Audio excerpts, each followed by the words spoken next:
Oh, I'm live now. Okay. Whew. Yeah, I'm rocking the Rad Dad shirt. Hey, listen, everybody. I wanted to jump on here.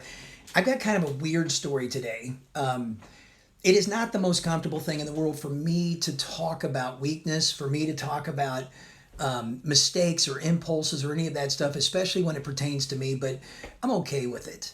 Look, I want to make sure this is clear. I've only gotten about 3 to 3.5 hours of sleep last night. This all ties into my story. So if I lack a little bit of the piss and vinegar that I usually have, now you know why, right? But here's the thing.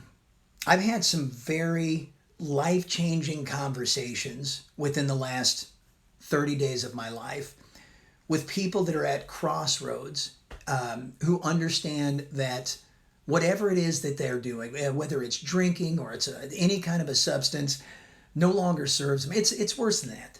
That it's destroying their lives, and they're at a crossroads where they're wanting to make decisions, and because we're friends, people tend to reach out to me because I've been there. I've been there in spades. And the thing is this: what I'm starting to realize is that nobody's exempt to addiction. Nobody's exempt to impulses and to nature and to DNA and to all of the things that kind of lie behind the machine inside the circuits in our brain. Nobody's exempt to any of that stuff, not even me.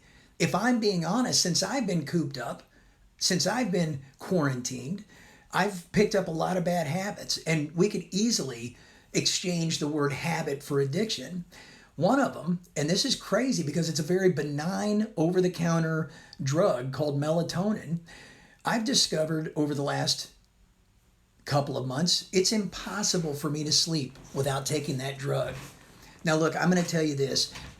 If anybody wants to get into a pissing contest over addiction and over drugs and all of that stuff, I've got a book out there called Patchwork Junkie. You can read it. I am not suggesting that melatonin ranks up with heroin, ranks up with alcohol, ranks up with any of those sorts of usual suspects. But what I am saying is that impulses and bad habits and finding yourself in a rut is probably the most common denominator of the human condition.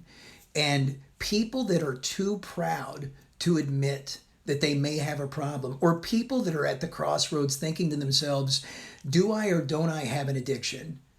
Look at what I've been doing over the last 12 months to try to change my state, whether it's eating, whether it's drinking, whether it's whatever. The questions start to arise, am I doing it too much? Every time that I have an opportunity to deal with the problem and make myself stronger, do I run to some substance to change that? And I'm hoping that somebody hears what I'm about to say and they change their mind.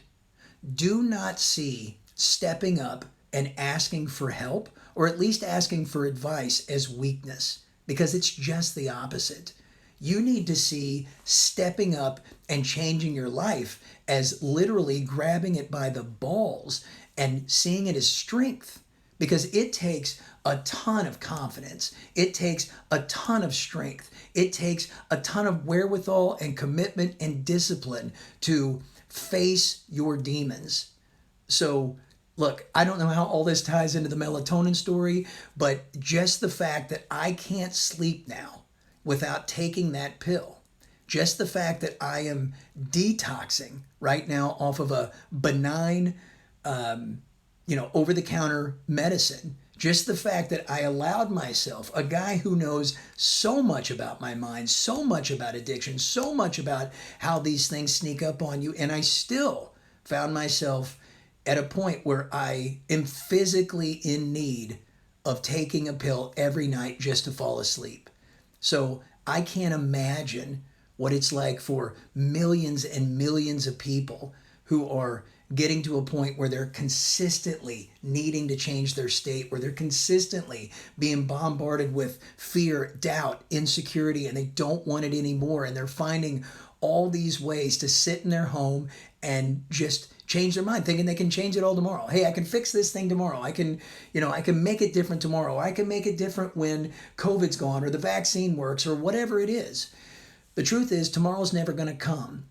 So anybody out there that needs help, Anybody out there that's feeling weakness, anybody out there who absolutely feels too proud or egotistical to step up and say, hey man, I might need to have a conversation that's very uncomfortable, get rid of that shit, because you're going to waste so much life. You're going to waste so much happiness. You're going to waste so many opportunities to change the world or change you.